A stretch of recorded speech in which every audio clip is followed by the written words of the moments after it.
Vamos al tema en cuestión. ¿Por qué dos cerebros? ¿Cómo es la cosa? Ya hace bastante rato que se habla de esto. Para la ciencia moderna, esa que estudié yo también, eh, siempre ha habido un solo cerebro. Es entendido como encefálico,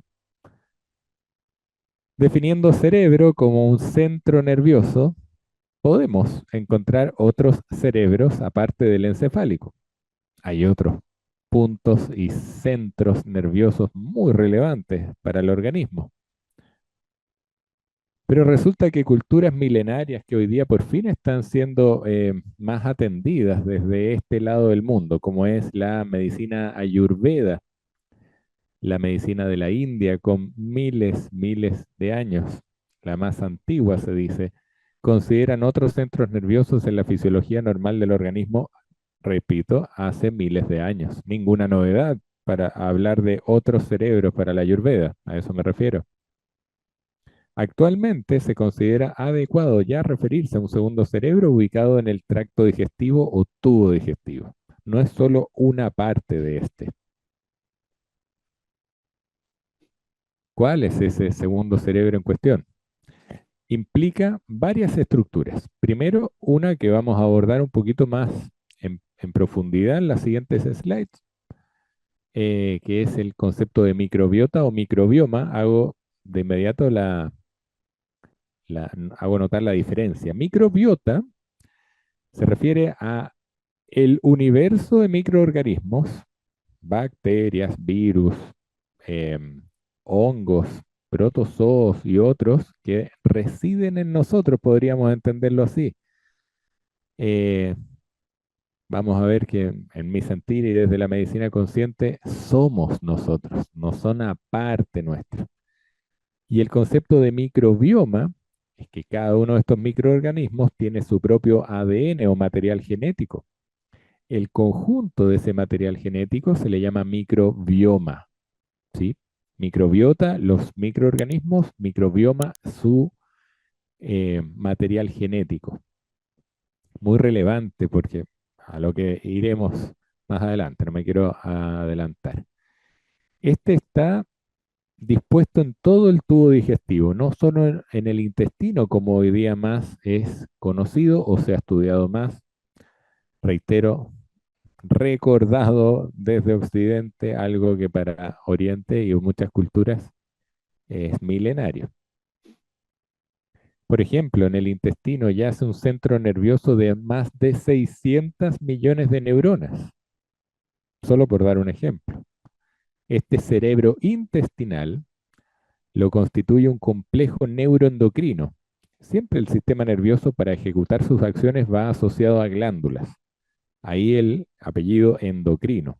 Las glándulas, al ser estimuladas por el nervio, o ese impulso nervioso, mejor dicho, van a secretar hormonas. Por eso neuroendocrino, con más neuronas que el cerebro encefálico, aquel de la cabeza.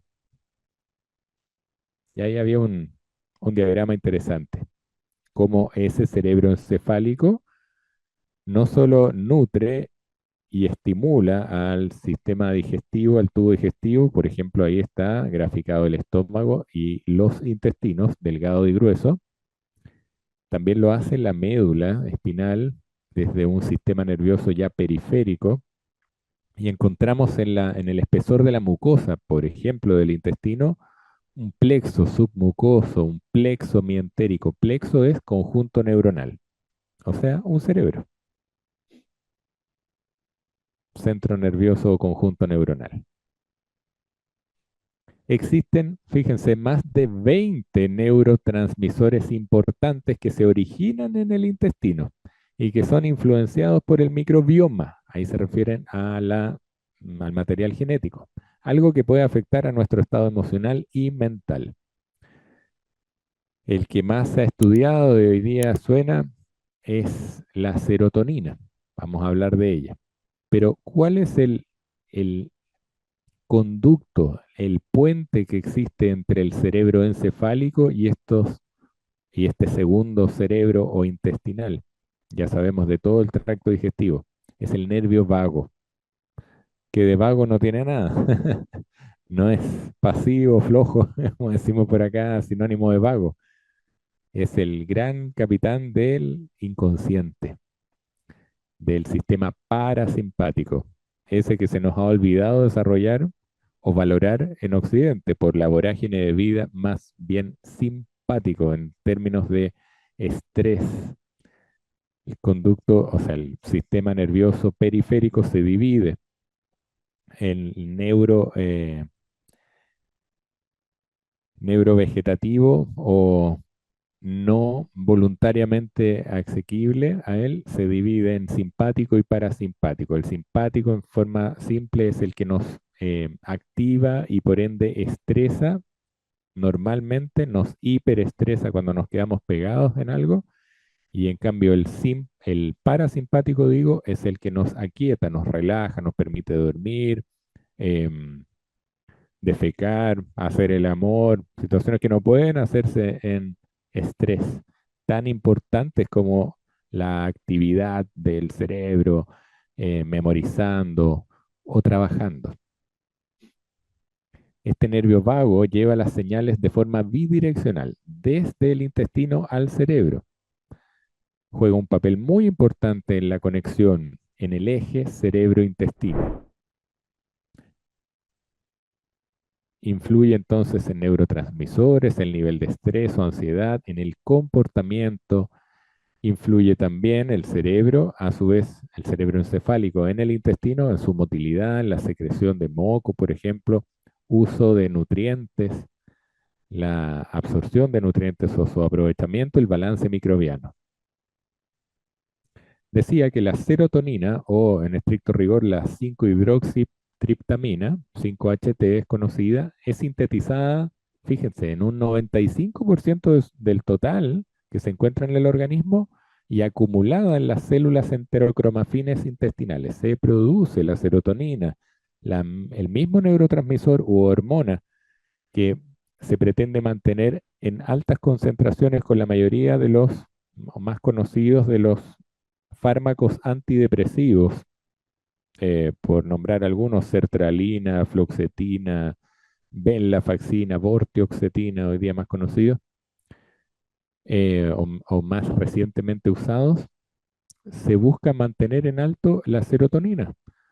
Pero muy pocos psiquiatras indican al mismo tiempo que el antidepresivo un buen probiótico para que esa serotonina que se pretende mantener arriba en buenos niveles gracias al antidepresivo se forme correctamente. Se libera esta serotonina como respuesta a cambios en el músculo liso intestinal y a agentes dañinos también. Nos protege. Esta serotonina es fundamental para el ánimo y la alegría de vivir de la persona. ¿Será importante este tema? Vaya que lo es. Ya empezamos a dilucidar o a adelantarnos a que si el intestino, el tubo digestivo no está bien activo, no está encendido correctamente, no está funcionante o está desequilibrado en su microbiota, en otros componentes, el ánimo va a cambiar y podemos perder el eje de la vida, disfrutarla. Cuando hay anedonia o falta de hedonismo, de goce en la vida, ese es el síntoma cardinal del llamado cuadro de depresión mayor. Ese es, no es un ánimo bajo o la habilidad emocional, es la anedonia, la falta de goce en la vida, que nada me apasione, que nada me llene. Y hay muchas personas que ni se enteran que están deprimidos porque no lloran o han bloqueado esa expresión emocional y juran estar muy bien cuando en realidad se les pregunta ¿y para qué vive? No se lo habían cuestionado hace décadas. El sentido de la vida. Aquí estamos hablando de lo concreto también, pero lleva a eso más sutil.